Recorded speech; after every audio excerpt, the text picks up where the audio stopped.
Iyumin Sifrei Torah, and they will address us. And the first rabbi that's going to come to address us is no stranger to the yeshiva.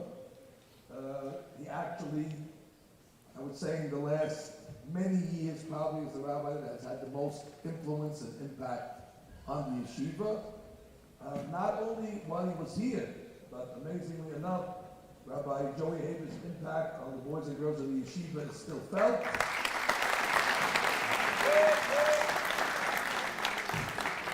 That's a sign of a good man and a good teacher, that he leaves a ripple effect. Even after he moves on, his teachings and his ways are still embedded in the heads of his students.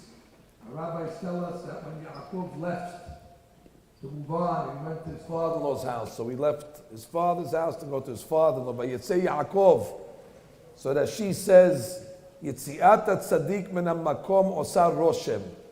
That when a tzaddik leaves a place, it makes an impression. And most people learn that it leaves a vacuum. Tzaddik was there, it's power. When the tzaddik is there, it's holiness. But when he leaves, there's emptiness. But that's not what that she says. That she doesn't say that when the tzaddik leaves the town, he makes a vacuum. He says actually he does something. Yitziat tzaddik min hamakom osa roshem. It makes an impression even after he left. And that's what I would say about Rabbi Joey Haber. The Yitziat tzaddik min hamakom, although he never left, he's still with us. But when he moved on to great things which are going to benefit us in the long run and in the short run, he has made a roshem. He has made a great impression on the yeshiva, and I am certain that that roshem is going to last for many, many years to come. It should be pointed out that I have the utmost admiration for what the rabbi is doing in his work at Kesher. I think it should be pointed out as well.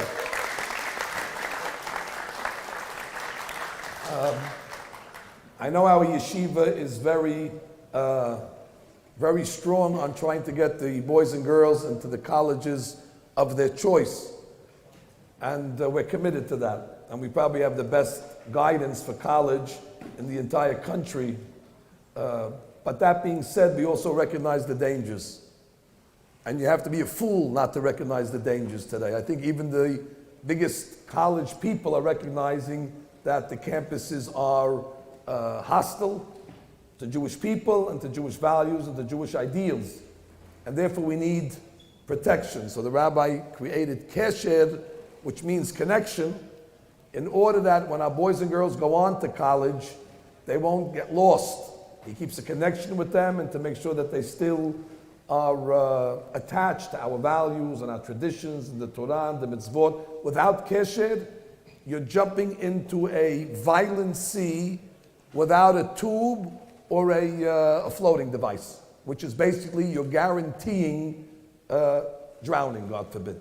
Kesher is a lifesaver, and the rabbi has dedicated his life to save the children of the community that find themselves on college campuses. So he deserves a round of applause for that. And some of you might ask, Rabbi is so busy with all his responsibility as a rabbi of a congregation, how does he have time to come to the yeshiva and give us a talk?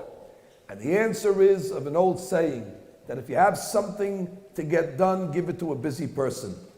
Busy people are able to multitask and get a lot of things done. Don't give it to a person who has all the time on his hand. If you give a job to a lazy person, you'll come back after the day is over and say, sorry, I didn't get off the couch. Rabbi Haber is always in motion, so he's always moving, and therefore it's like the oil of Hanukkah. It's a little oil, but somehow it lasted for 8 days. The little time in the day, somehow Rabbi Haber's days, if you look at his schedule, you say it cannot have been done in 24 hours. This must have been done in 80 hours. But how do you put 80 hours of work in 24 hours? He is the living Nes Hanukkah. So without any further ado, I'd like to invite the first Sefer Torah to address us this morning, Rabbi Joey Haber. Yeah, listen, why not? You know?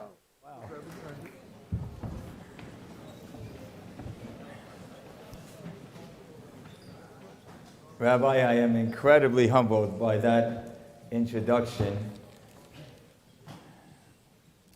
But what I also felt more than anything in that introduction is love. And You know, there's a funny thing when you leave someplace, you don't know how you're going to feel about that place once you left. And the whole last year I was wondering, how am I going to feel about Magen David when September comes?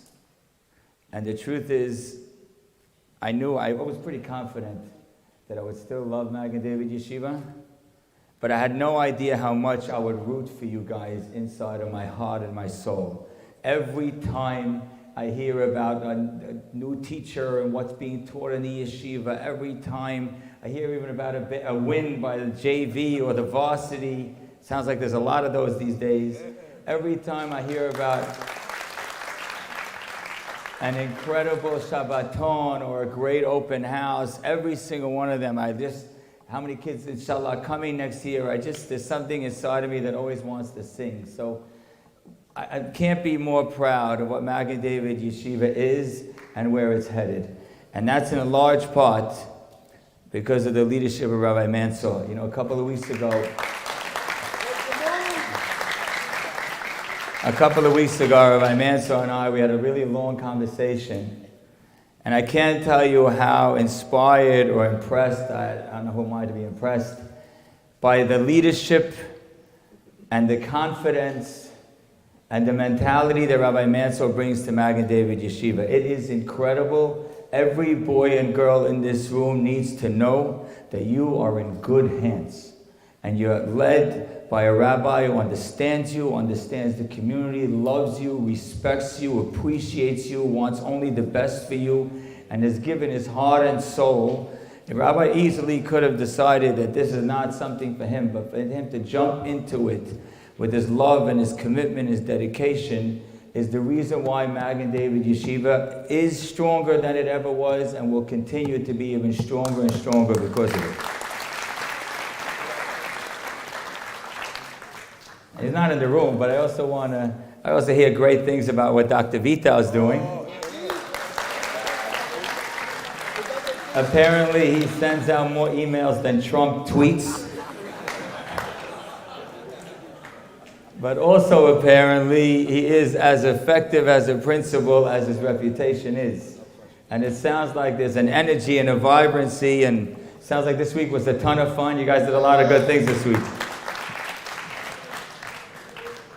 So thank you very much for having us. And if we're talking about Sifrei Torah, I want to acknowledge our colleague and someone who I worked very close with for years, and I'm inspired to watch what Rabbi Elnadav has started to do in the Yeshiva, and how much every single one of the students appreciate him. So boys and girls, thank you very much for having me. Rabbi Mansour said, busy person. The minute that I heard that this was a possibility, I quickly wiped out the whole Friday. I said, Friday, Magen David, I cannot wait to be back.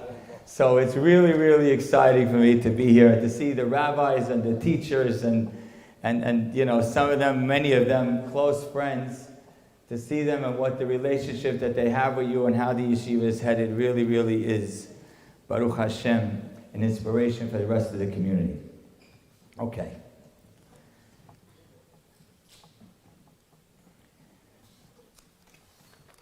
Most people, young people, would say that the greatest challenge to your religion, to you as a Jew, the greatest challenge is temptation. It's something, maybe some days it's your bed that's tempting. Sometimes it's something, God forbid, to drink or take that's tempting. Sometimes it's something to look at that's tempting. And temptation for a 15, 16, 17, 18-year-old girl or boy is very much a humongous challenge and humongous test to us as religious Jews. But what I want to talk about this morning is something that I think is a greater challenge and a greater test. Because temptation, as challenging and as gripping as it is, could be overcome. We know plenty of people who didn't do so well with their desires when they were 19, and then somehow by 21 or 22 they got married and they were back to the path. But this challenge, oh, here's Dr. Vito. Dr. Vito?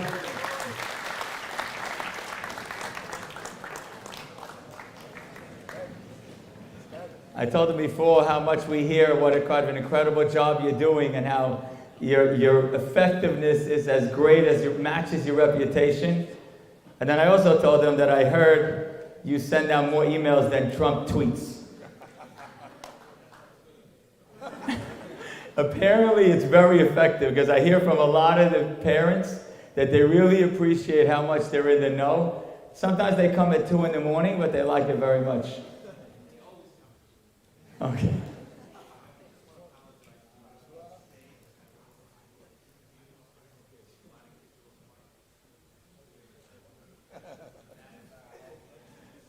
But Shabbat Shalom and understood and Baruch Hashem. Inshallah, there's many, many more interviews. But this challenge that we're speaking of is one that once it has you, it almost never lets go. And once you're affected by this, it's very unnatural to change. And that is a challenge. That is when your thinking is wrong. Boys in the back, when your beliefs are distorted, that usually never changes. And someone who has distorted beliefs when they're 18, in many cases those beliefs are as messed up, if not more so, when they're 45 and 50. You know, Hanukkah has a unique law. The law of Hanukkah, which I don't think we have anything else like it, is that you do the mitzvah and then you have to leave it there. Leave it there for Pirsumei Nisav, for other people to see. There are other things that have Pirsumei Nisav, but it's usually in the action. So if I read the Megillah, when I'm done, I'm done. When I shake the lulav, when I'm done, I'm done. When I sit in the sukkah, if I blow the shofar, when I'm finished, I'm finished. Yeah, when I light the menorah, I light it, I leave, and it has to stay in the window. Why? So that people will see. I'll tell you another unique law, that this is only to Hanukkah. That is, if someone didn't light the menorah that night and no one is lighting on their behalf, and they walk by in the street and they see one, they make a beracha. Sha'asa nisim, they make a beracha. There's no other mitzvah that if you see someone else doing it, you make a beracha just by seeing it. Why is this the only one? And the answer is this. Because Hanukkah, the message of those lights, is our vision, our perspective. And seeing those lights is about perfecting our eyesight, perfecting how we view things and how we see the world. And there's a unique way that we as Jews see life and see the world. And that's hinted in those candles. And that's why when those candles are lit, we want people to see it so they have that perspective. We make a beracha on seeing it because that's what we're blessing Hashem for, the blessing of having that perspective. I'll give you an example of what I mean by this Jewish perspective and how we view things and the beliefs we have. A couple of weeks ago on a Saturday night, I was going to go give a speech in Lakewood, my old neighborhood in Lakewood. I used to live. And before I went there, a father, Syrian man from our community, called me up. He says, Rabbi, you're coming to Lakewood. We have a group of girls that are in my house, post-high school girls, which is what you focus on now, girls and boys. Can you come to my house and give them a speech? I said, I really don't have time. I'm running to the other thing. I have to get there on time. I said, I could give you 15 minutes. He said, please. So I came to the house. There's like 30 girls in the house. And I said to them, girls, you need to realize how unique you are and how special you are. You're part of the Syrian Sephardic community. There's nothing better.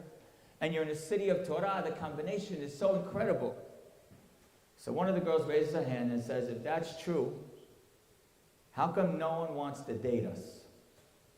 So what do you answer? So it was a drop thrown off. First I said, everyone's different. And then I said to the girls, I said, I want you to know something, how dating works. 5 minutes before you find the person, you think it's never going to happen.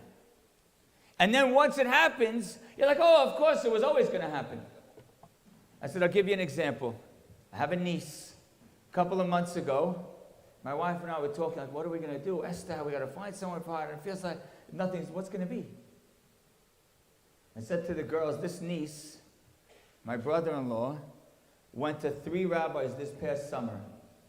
One was Rabbi Amar, the other one was Rabbi Pinhasi, and the other one was Rabbi Feinstein. And he said, give a beracha for my daughter, he said. And all 3 rabbis said, we give you a beracha, that your daughter will find her nasib before Chanukah. Girls and boys in this room, my niece got engaged last Tuesday. So I told it to these girls, and I said, that's how it works. You don't feel it coming, and then all of a sudden it happens. Fantastic. They appreciate it. Went to give the other speech. Very nice. Last Shabbat, we had a retreat, like Rabbi Mansour said for Keshe. We had 130 girls, just the girls' retreat. It was unbelievably inspiring. And I said this story on Shabbat. Saturday night, I go up to my room at 1:30 in the morning. I see a voice note. A voice note from the father whose house I had given the speech in the Saturday night before. And he says, Rabbi, I just have to tell you something. There's an 8th grade Rebbe in Lakewood who this year, Rosh Hashanah, decided to do with his class, learn Shemirat HaLashon, the laws of Lashon Hara. And there's a program where you do it in the zechut of somebody. This 8th grade rabbi did it in the zechut that his niece get engaged. And he learned with his whole class in the zechut that his niece get engaged. That 8th grade rabbi is my other brother-in-law. The niece he was praying for was the same Esther. And on the day he finished the book with his class, she got engaged. That's how a Jew sees the world. Hashem is here. Hashem is involved. But there's one more piece. 3 boys in the class raised their hand and told the rabbi, Rabbi, we also learned for the zechut of someone to get engaged. And that someone got engaged to your niece. A Jew sees the world through these lights. A Jew has the brightness in his eyes and understands how we view the world. If your thinking is off, it's way worse and way deeper than if you just oversleep one day. That's why there's a law that the menorah cannot be higher than 20 amot. You know why higher than 20 amot? Because you can't see it. And you need to have your eyes on it. In fact, there's something unique. The Gemara, there's no Masechet about Chanukah. There's a Masechet Sukkah, Masechet Rosh Hashanah, Masechet Pesachim. There's no Masechet about Chanukah. There's just 3 pages of Gemara in the middle of Masechet Shabbat. And in the middle of those 3 pages, right after the law about the menorah not being able to be higher than 20 amot, it says a random little comment. Yosef HaTzadik was thrown into the bar. He was thrown into the ditch before he was sold. Says the Gemara, the Pasuk says, V'habor rek en bo mayim. The ditch was empty, it had no water. If it's empty, it obviously has no water, says the Gemara. What's it hinting to me by saying that it's empty, it had no water? Answers the Gemara, it was empty from water. But instead, the ditch had inside of it snakes and scorpions. And then the Gemara continues talking about Chanukah. So all the commentaries ask, what is this doing here? Why in the middle of the laws of Chanukah, in the middle of the only 3 pages that the whole Chanukah gets, why do we have to read about Yosef HaTzadik in the ditch? Rav Moshe Feinstein has an incredible answer. He says because it's teaching us a lesson. Those brothers dropped their brother into a ditch with snakes and scorpions. Let me tell you what snakes and scorpions is. It's automatic death. Yet, when they pulled him out, he was still alive. And the brothers didn't flinch. And they went ahead and sold him away. The message is, brothers of Yosef, how do you not have the vision to see that Hashem is doing miracles here? Hashem is keeping this boy alive. You go and you sell him away. How do you not see Hashem right here, right now? Our responsibility is to see Hashem in our every move and our every day. Because when you live life seeing Hashem this way, then it changes how you think, and therefore it changes what you do. And the reason why this is so serious is because the world we're living in, more than they're trying to tempt you, they're trying to mess with your thinking. Last week, one of my daughters had to remove a little pimple or something, so we needed a dermatologist. My wife goes online to some NYU website. And you can't believe. First they ask the gender. You know how many options there are? Male, female, both, neither, you decide, we decide, wait till later. Then they have the options of how many options of your marriage orientation? I thought there's one option. No, there's like 15. Apparently today in America you can marry every person, every place, everything you want. Literally 15 options. And then there were pronouns. Them, they, him, her, hers, we. I told my wife, see, what are they talking about?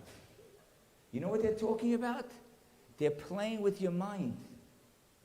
And they're making you think that there are options that aren't there.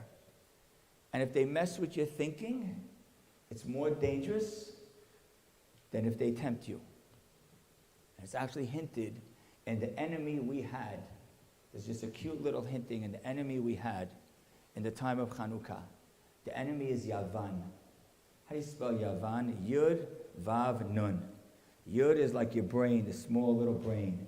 If they could impact your brain, then they could go down even longer and get to your heart, the Vav. And if they impact your heart, then the Nun Sofit, they can impact your whole body. If they could warp your brain, they could completely grip you. How do we fight it? We fought it with the Hashmonaim, which are from the tribe of Levi. You know how Levi is spelled? Lamed Vav Yud. Lamed is the same as, it's long, but it's bent over, subservient to the ways of Hashem. If that's subservient, then that goes up to your heart, and goes up to the Yud, it goes up to your brain. Can I give you one last story, Rabbi? I have no idea my timetable. I used to know when the bell rang, when it was over, when I turned into a pumpkin. Now I don't know. Give you one last little story. And again, this story is special to me because the man actually lives around the corner from Magen Yeshivah. He lives here in Bensonhurst. And he called me and he told me this story. His name is Nachum Lehman. He told me this story this week. This Nachum Lehman is a very special person. He helps people with like blind and extreme disabilities to be able to function. He's been doing it for 27 years. 23 of those years, he's been doing it for free. Like there's someone who learns in a yeshiva around the corner called Beis HaTalmud. The person is blind. He's able to learn just because there's Nachum Lehman. So Nachum Lehman says, Rabbi, in the last few years, I've been involved in cases of people who have ALS. ALS means all of a sudden the body function completely shuts down. And they can't even speak. So the only way they could communicate is with their eyes, communicate with the computer, and somehow through their eyes they could write words. Again, boys in the back. Somehow with their eyes they could write words. He says, normally if I have a patient, it takes me a week, maybe even a few hours, sometimes a few weeks. He says, this particular patient, a religious Jewish man who's 80 years old, oh, that's that bell. It took over 2 years for me to match his eyes, which means for 2 years, this man was alive, had all his thoughts, but couldn't express himself at all. So his family is looking at their grandpa, their husband, their father, sitting there. He can't move, he can't communicate, but he's thinking everything about reality. 2 years, he says, finally, after I got through all of the different complications with his eyes, I was able to make his eyes be able to communicate. The family couldn't believe what they were seeing, that he was communicating on the computer. And there's a feature that the computer could even start to speak and say the words that you program into it. He says, 2 months ago, this man was marrying off his son. And the man decided that he wants to make a computerized speech, marrying a grandson, a computerized speech for the grandson. And apparently the poskim say you're allowed to use this device even on Shabbat. So he was going to make a speech, and on the Shabbat Shabbat on Friday night, Grandpa was going to speak through the computer. It took him a month to prepare the words. And he prepared all the words. And then he called this Nachum Lehman man and said, I just need the wife called and said, we just need a transfer from one computer to another. Nachum Lehman said, I'll come with a USB and I'll do it. He leaves his office, it's got all full of USBs on the counter. He picks up one, he goes to the man's house, puts it in the computer, and he sees a file. And the file says on it this man's name. He's like, why do I have a file with this man's name on it? I didn't put anything in yet. And then he plays the file, and he realizes what happened. What had happened was that as this man was getting sick, he actually spoke real words into the computer with his actual voice. So this USB that he happened to pick up from dozens on the table had a file where he says the names of every one of his children. He says the names of every one of his grandchildren. And he says, like famous Jewish phrases. This man, Nachum Lehman, says, we can make this into a little speech. And so sure enough, on Friday night, the grandpa has his computerized speech with the computer voice, probably sounded like Siri or something like that. And then makes a 5-7 minute speech. And the whole room, all his family, all of a sudden they start to hear his voice. A voice they haven't heard in 4 or 5 years. He says, Mazel Tov to Moshe and to Miriam. Mazel Tov to their parents. Inve HaGefen, which means this is a beautiful marriage. And he goes on, and then all of a sudden, they happen to have this also on the USB. He starts to sing, Chaste Hashem Kilotanu, that Hashem's chesed never ends. The entire room was hysterical crying. The makeup was gone. You know, some person from the outside world might say, I don't know, why is this person even living? There's no quality of life. That's messed up thinking. That's not understanding how we live and why we live and what we're here for and what matters and what doesn't. But someone who can think straight realizes that an old man who can't even talk and he's in his 80s is a light to the world and a light to his children and a light to his grandchildren.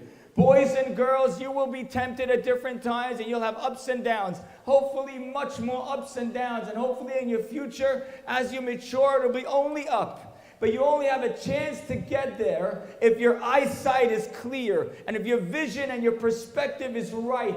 Because if you know how the world is trying in every way possible to get you to think weird and think strange and think crazy things are normal and think things that make no sense make sense and make things that 20 years ago were ridiculous and now okay and even rather you do. Our job first and foremost, and it's what makes Magen and David Yeshivah so special, because in working with so many boys and girls in this community, I can't tell you how awesome it is to see a Magen David Yeshivah high school product. You know why? Because your vision is clear, because you're able to see, because you have the right perspective, and you have the right mindset to life. Because on Chanukah, what we celebrate is the candles in the window that train us how to see. Thank you. Thank you, Rabbi. Can't get better than that. Thank you, Rabbi.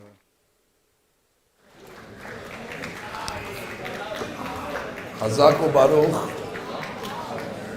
for a very, very inspiring and very flavorful derash by our great Rabbi Haber. Message is well taken.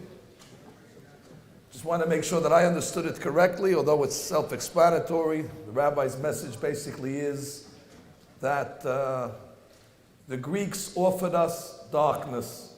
And if you followed the Greek way, you'd end up in a very dark, in a very low place, which is where the world is today, in Hoshech. There's only one way to fight darkness, and that's with light. And light only comes from the true source of light, which is the Torah, as the Pasuk says, V'Torah or, and a little of Torah light dissipates a lot of the darkness of Yavan. And therefore we must commit ourselves to look at the world through the prism of Torah, so we see things correctly. Those that put Torah on the side and use their own vision, I'm sorry to tell you, they end up in darkness, and they end up in, God forbid, very, very low, degenerate places. So the Rabbi's lesson is taken well. Therefore, we must recommit ourselves on Hanukkah to the study of Torah, to the ways of Torah, and to the philosophy and the ideology only of Torah. Rak Torah, with no additives, with no extras, with no diminishing, Torah as is. And Be'ezrat Hashem, if that's the case, our vision and our understanding of the world will be much more crisp and much more sharp. So Hazak Baruch Rabbi, take the Musar, and it's really incredible. Our next Sefer Torah that's going to address us, the living Sefer, is our beloved Rabbi Elnadav. Now, I must say, yeah, he deserves a standing ovation. I have a list of advantages. That's it. I have a list of advantages that came my way when I took the job at Magen David. But one of the greatest advantages is that I'm able to interact with Rabbi Elnadav. I'm embarrassed to tell you, I always knew the rabbi, but I knew him from far. But now I know him from close, and I see exactly what he's doing. And my assessment of this man is that he is pure, he is L'Shem Shamayim, he has no agenda, he has no ulterior motives. He's driven by what his family has been driven by. His father, Alav Shalom, his grandfather that I was very close to, these people were community servants.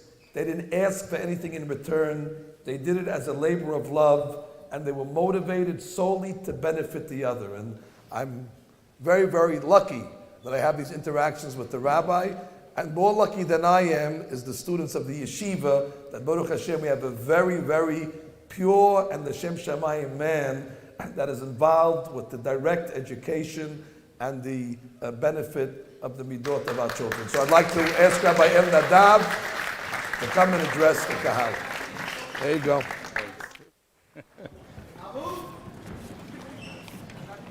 Corey, can I get that introduction on a USB? Maybe they'll play that one day for me also. Where's Albert Salama? Don't ever ask me for anything ever again.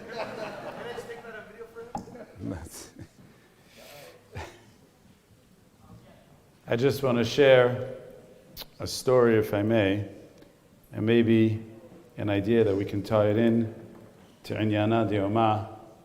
I was actually teaching this to my 11th grade, and I told them that I'm leaving part of the lesson out because we're going to save it for today.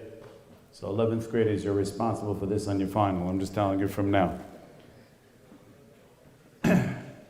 It was the summertime.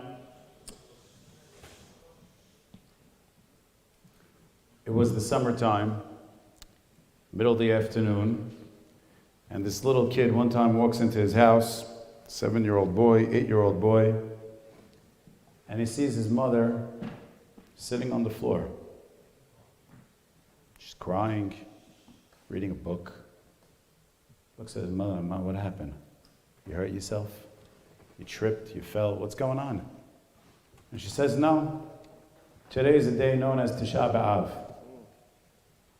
He says, "Ma, what?" He says, "Yeah, many years ago, close to 2,000 years ago, there was a Beit HaMikdash that was destroyed, and we sit and commemorate it and mourn the destruction every single year on this day." He says, "Ma, what are you talking about? Everything's wonderful. We're mourning I love it. I play outside with my friends. I'm going to camp. Okay, today's the day off from camp. What's so unique? So his mother says, come, I want to tell you a story. She says, there was once this man that was very, very wealthy. Him and his wife lived in a state with their one child, their son. And this son had everything. They were very wealthy, so this kid had a game room, this kid had a toy room, this kid had a horse in the backyard to ride on, this kid had a candy room, he had a kids in action in his house with the slide, everything. Everything was there. And life was wonderful. And then one day, two men came, had a long meeting with the father. The father came out of the office with his eyes very, very red. And he turns to his wife and kids and says, I have to leave for some time. I'll be back. I'm not sure when, but I'll be back. And while I'm gone, you're going to have to find another place to live. You can't stay here. But know that I'll always be thinking of you. And it's going to be troubling, and you're going to feel very alone. But know that I'm thinking about you from the far distance that I'm going to be. And the son's like, Dad, what do you mean? You're leaving me? How could you leave us? We have a beautiful family. What's going on? Father says to the son, I know. But listen, take this little box. Don't open it. But when you really miss me, you'll open it up. You'll be able to find me. You'll be able to connect to me. Kid doesn't know what this means, 7-year-old boy. And he goes with his mother. Father leaves, goes with his mother, and they have to find a new place to live. They didn't have much money. They couldn't take anything with them. And they find this dark, dingy, dirty basement to live in. And they resumed life. This kid, used to playing with toys, had nothing. He went out into the streets, met some kids, roamed the streets, hoodlums, and they found fun. The fun they found was garbage dumps. And they used to go and take containers or sleds, slide off the roof and land in the dump. That was their fun. And they would try tricks of how to do it, when to do it, where to do it, the angle, the flip, the fast, the jump in the air, the whole thing. And this kid loved it. He comes home one day, dirty, disgusting. I had the best day. You don't know what we did. These people chased us. We ran around. We slid off the roof. We jumped into the garbage. We hid under the garbage. It was awesome. The thrill is unbelievable. And the mother starts crying. She says, Ma, what's the matter? I'm having a great time. She says, you don't even know what you're missing. You're happy with the garbage? That's what makes you happy? That's the thrill? You don't even remember what you had. You don't even remember the home. You don't even remember when Daddy was here, the life that we had. And now you settle with garbage. You're just happy doing nothing, playing in the mud. I'm crying because you don't even know what you're missing. This mother back telling the son to the child, saying, we're so happy with little nothing in this world. We don't even realize what it was. There was a Bet HaMikdash, a place to connect to, a place to be close to HaKadosh Baruch Hu, a place to pray, a place of miracles, a place where people had health and wealth and everything was wonderful. And now you're settled with just nonsense. This little kid's a little taken back. Says, I hear Ma. And he sits down the rest of the Shabbat. Doesn't want to go outside anymore. Starts thinking. His mother turns to the little boy and says, come, I want to tell you the rest of the story. He says, Ma, I don't want to hear the rest of the story. I want to tell you the rest of the story. There's more to the story. I'm depressed already. She says, no, there's another part to the story. Let's go back to this kid that lived in the garbage. There's one day this kid wakes up and he sees his mother looking at a picture of their family. And she's all emotional. She's closing her eyes and she's swaying back and forth. And this little kid couldn't handle it anymore. His friends come pounding on the door and say, come, we're going to play. We're going to the dumpster. Nah, not today. Come? Nah, not today. Not coming. Day after day, they're knocking on the door. When are you coming out? I'm not going out. He's lying in bed and he's depressed in his little dark basement, little dungeon. And finally he remembers that last time I was with my father, he gave me a box and he told me that when I really, really missed him and I was really, really looking for him, I should open that box. I forgot about that box. He starts rummaging through his stuff. He finds the box. He opens up the box. And what does he find inside? He finds a little shortwave radio. Opens up the box, takes it all out, lifts up the antennas, starts playing with the dial, starts talking into it. Daddy, do you hear me? Daddy, come in. Daddy, you said you're going to be there for me? Daddy, we miss you. Daddy, Daddy, please answer me. Daddy. Nothing. The friends come by, they see him talking to some radio, they're snickering at him. You think your father's listening? He's not listening. The kid doesn't give up. Daddy, please come in, day after day. Meanwhile, on the other side of the world, father's listening. And he's hearing his kid call. Father couldn't answer, but he hears his kid crying, Daddy, please come in. Daddy, please come home. Daddy, we miss you. Please don't forget us. And this kid is relentless, and he keeps going. One night he falls asleep and cries himself to sleep, thinking about his father, holding that family picture. The next morning, his mother bursts into his room. She said, Daddy's coming home today. Pack up, we're out of here. What? Today, Daddy's coming. Let's get dressed. Let's take our stuff. Let's get out. Where we're going? We're going down to the docks. The ship is coming. Daddy's coming. Daddy's coming home. And they stood there and they watched the boat get closer and closer. It pulls up to the dock. The father comes running off. He looks at his wife. He looks at his child, grabs his child, and he says, I heard you for so long. And now I'm home. And I'm never leaving you. Come, let's go get a better estate. Let's go get a better place, and let's rebuild our family and get back more than what we lost. We all know that during Hanukkah, we read a very important paragraph of Bimei Matityahu. The Abu Darham writes that the Bimei Matityahu is referenced from a perek in Sefer Yeshaya, Perek Samach Bet. And one of the Pesukim over there says something so interesting. Pasuk says, Al Hamotayich Yerushalayim Hifkadati Shomrim Kol Hayom V'Chol Halayla Tamid Lo Yaheshu Hamazkirim Et Hashem Al Domi Lachem.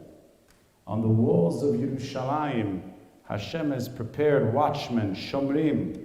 Their job is to constantly remind HaKadosh Baruch Hu, don't forget Klal Yisrael. Don't forget your children that are in Galut. The Radak writes over there, he says, who are the Shomrim? Who are they? Who are these watchmen? And he brings down a few shatim on who they are. He says, Al Derech Hadrush, we're talking about that the Shomrim are the Malachei Asharet, the angels, they remind HaKadosh Baruch Hu. He says, V'yesh Mefashim, and some say that it's Avilet Zion, the mourners of Zion that sit and they mourn the destruction of Bet HaMikdash day and night. V'yesh Mefashim, he says, there are some that say, Al Kol Yisrael B'Galutam, every single Jew, every single one of us in this room, Shehem Shomrim, that we are the watchmen. V'tzofim Tamid, we await, we yearn. Binyan Yerushalayim, the rebuilding of Yerushalayim, Umaskirim Bonei Yerushalayim Bayom Ubalayla.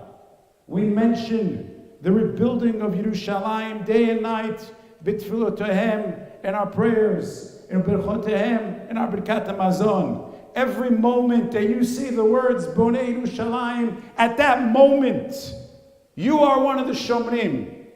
You are connecting to HaKadosh Baruch Hu. You're calling out and you're saying, Daddy, don't forget us.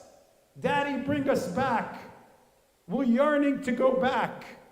That's our responsibility. We have this job to be a shomer. We have a job to be calling on that shortwave radio saying, HaKadosh Baruch Hu, don't ever turn his back on us. Think about us. Think about all the children that are suffering. Think about all those that have gone through so much pain. And HaKadosh Baruch Hu is listening. V'yehei hayom, that day will come where we'll hear Tekah b'shofar gadol. The redemption is here. Daddy's coming back for us. He's taking us home, back to the Beit HaMikdash, back to that old life that we had. But we can't be that child that gets caught up playing in the garbage, thinking that life is great. We have to stop every day. When you say Bonei Yerushalayim, if a person says, should I wash on bread or shayim mezonot, take the opportunity to wash so you can say the words Bonei Yerushalayim. Be that shomer. Connect to HaKadosh Baruch Hu. And maybe it's not a coincidence that exactly a week ago, Rabbi Kron stood here and he mentioned that the words of Mashiach connect directly to Hanukkah. He said the words Mashiach, Madlik, Shemona Yemei Hanukkah. This is the concept. Rabotai, ladies and gentlemen, before the Rabbanim, I think this is our moment. We're winding down Hanukkah, a couple of days left. But realize the message.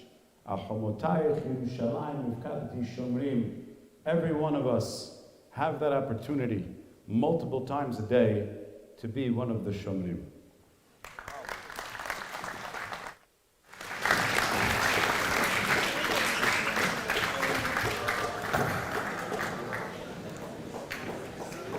That's a riveting speech.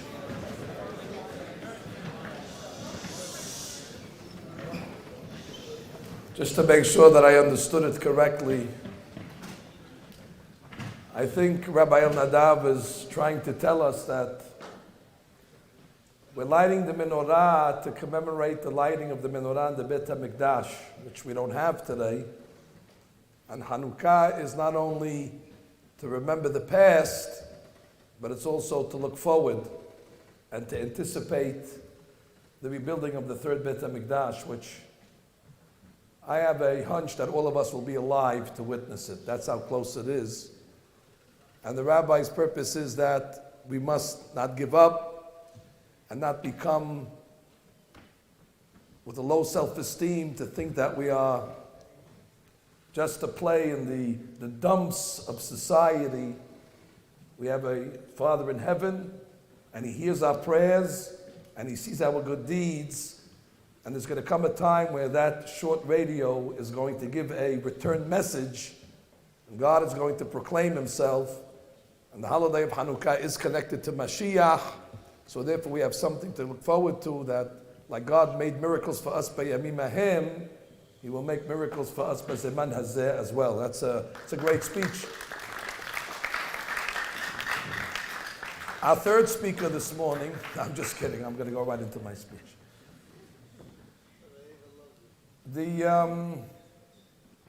Hard to follow the past two rabbis. I would be wise just to say Shabbat Shalom, good luck, and follow the 3 B's of speaking, and that is be loud, be short, and be seated. However, I cannot abdicate my responsibilities to the Yeshivah. As you know, I am hired to give a Siha on Fridays, and therefore I must fulfill my responsibility. A short lesson to our members that I think we could learn from Hanukkah. Hanukkah is not just to light a menorah, but there's lessons you're supposed to take from it. They're supposed to make us better people. What is a lesson that we could take from Hanukkah? Well, I'm sure you learned it with your teachers and your Rabbanim. Hanukkah introduces to us different levels the way we can fulfill a mitzvah. The Gemara says that the entry level is you just have to light 1 candle every night. I don't care how many people you have in your family, just 1 ner ishu beto, which really is very, very basic way of fulfilling the mitzvah. That means the whole holiday you just need to light 8 candles, 1 per night. You probably eat more jelly donuts than lighting candles, according to that opinion. But then the Gemara introduces a better way of doing the mitzvah, and that's called mehadrin. And then they even say a better way to do the mitzvah, and they call that mehadrin. Mehadrin, beautiful. You don't find this by other mitzvot. By other mitzvot, they tell you, this is the way you do the mitzvah. You do it, you fulfill it. You don't do it, you didn't fulfill it. All of a sudden, on Hanukkah, they introduce us a choice way, a better way, an extra way, a way that's more, that's beyond the call of duty. And the question is why? I want to tell you a law. You might be surprised by it, because I was when I heard it for the first time, when I was probably your age. Everybody makes a big deal. They found the Pach Shemen, and it was pure, it had the seal of the Kohen Gadol, and because they found the pure oil, they were allowed to light the menorah. But I have to be honest with you that the halakha says that in a case where you have no pure oil, and there's no pure oil available, you're allowed to use impure oil. So what's the big deal? They didn't need this Pach Shemen. They could have lit the menorah anyway. Halakha says if there's no oil available, you can still light the menorah. So why are we saying, oh, it's a good thing they found the Pach Shemen, and if they didn't, they could have still lit the menorah. So why is it such a big miracle that they found the Pach Shemen? You know what the explanation is?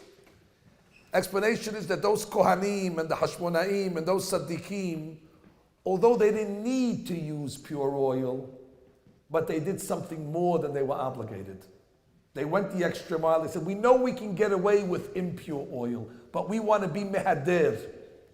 We want to use kosher oil. And therefore, since they were mehadrin, they did something more than they had to do.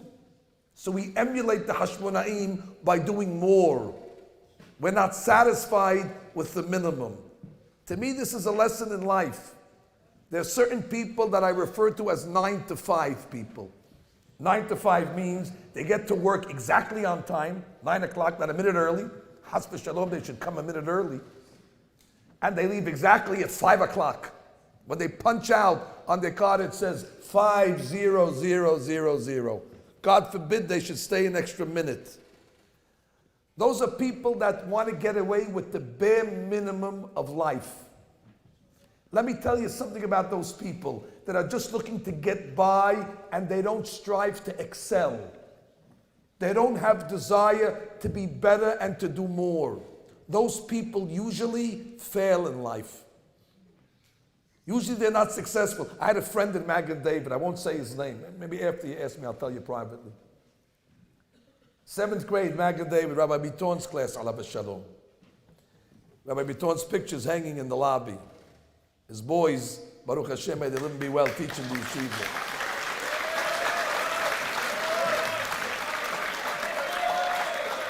That's right, he deserves it. He deserves it. So anyway, I had Rabbi Biton's father as a teacher in Magen David in 7th grade, long time ago. And he once gave the class a composition that we had to write, 500 words. And there was a kid in the yeshiva, and he writes exactly 500 words. He actually numbered the words. And the composition ends mid-sentence. So Rabbi Biton looks and says, this last sentence makes no sense. It has a beginning, but it doesn't have an end. So the guy tells the rabbi, I wrote 500 words. You only said to write 500 words. So he said, what would it hurt you if you would have written 502 words and finished the sentence? But that's all you asked me to do. I cannot tell you what Rabbi Biton did to that kid. He's still feeling the consequences of that bad decision, I think, till today. But I have to tell you something about that kid. He was told to do 500. He couldn't do even one more word. And that's the way he lived with his wife, serving his wife the bare minimum. That's the way he's with his children. That's the way he's in his office. And I'm sorry to tell you, that's the way he's in his religion as well. What's the halakha? What's the cheapest etrog I could buy? What's the cheapest way to expend the mitzvah? What's the easiest way? Just to get a passing grade, 65. No desire to get 100. For what purpose? I passed. Bare minimum. The lesson of Hanukkah is It's not enough to do mitzvot, but you should try to do the mitzvot in a better way. And that attitude should be in life. It should be not only in religion, but it should be a way of life in general. When you're doing something, don't just try to pass and get by. You should try to impress and do things in an excellent way to the best of your ability. And don't fall into the trap and say, but I don't have to, it's not my responsibility. You're right. Those that subscribe to that philosophy usually don't get too far in life. It's the people that come early to work and the people that stay late. It's the people that do a little extra and do a little more. Those are the ones you usually find on the Forbes 500. And those, which I'm not coming to talk about that list, those are the lists that you find of the Tzaddikim and the Hasidim. The Tzaddik and the Hasid are those that extended themselves a drop more than the next person and did a little extra. They weren't satisfied with a 65 passing. They shot for 100, and they even shot for extra credit. I was once invited, a guy was building a house in Deal, and he asked me to come help him with mezuzot. So I went to the guy's house, and I opened one of the doors, and I felt the doorknob. It was a brass doorknob. It was a solid piece of metal. So I turned to him, I said, this is a solid piece, a good feeling. He says, $400. $400 for a doorknob. Wow, where do you even find such things? And he has 50 of them. I said, that's impressive. I said, anyway, let's get down to the mezuzot. I said, I have beautiful mezuzot. They're $100 a piece. He says, $100 a piece? Can't you get one for $25? And I told him, when it comes to your doorknob, did you ask for a discount? He says, as a matter of fact, they showed me a $200 doorknob, and I said, do you have something better? So why, when it comes to your business, you only do things the best, and when it comes to God's business, you're nickel and diming the sofer, give me a cheaper one, give me a one that's less expensive? Your attitude should be consistent, that if you demand excellence in your personal life, and you want the best food, and you want to go to the best places, and you want to have the best of life, well, your religion should not be second level. Your religion should have that same standard. And as a matter of fact, it wouldn't bother me if you lowered your physical standard, but kept your religious standards above the call. And I conclude with a blessing, and it's to your advantage. Everybody's asking God for more. We have a list of things that we're praying for. We need a lot of stuff. And we want the blessings of God to be in abundance. But how do we get God to give us a great amount, more than we ask for? How do we get God to be generous with us? To not only provide what we requested, but to give us the extras that we didn't request. And God says, if you give me more, I'll mirror your actions and give you more as well. But if you give me the bare minimum, you'll get credit, but that's the way I behave with you. You'll get exactly what you need and not a drop more. So therefore, the blessings on Hanukkah, when you light the menorah tonight, you only have to light one candle, but you're lighting 6. And on the last night, you're lighting 8. That's 800% more than you have to. And God tells the angels, look at my children. They could have got away with 1. And they're lighting 8. Give me back their file. Instead of giving them 1 blessing, we're going to multiply it by 800%. The beracha of moreness from God doesn't start in heaven. It starts with an attitude on earth of being mehadirin. Not only on Hanukkah, but this is an attitude that you must have for the entire year and throughout your entire life. It is my blessing that in the merit that we serve God and we live a life that we're willing to go the extra mile and do not obligated, God will return in kind and give us the blessings of moreness and blessings, be'ezat Hashem, to be beracha ad belidai. Amen.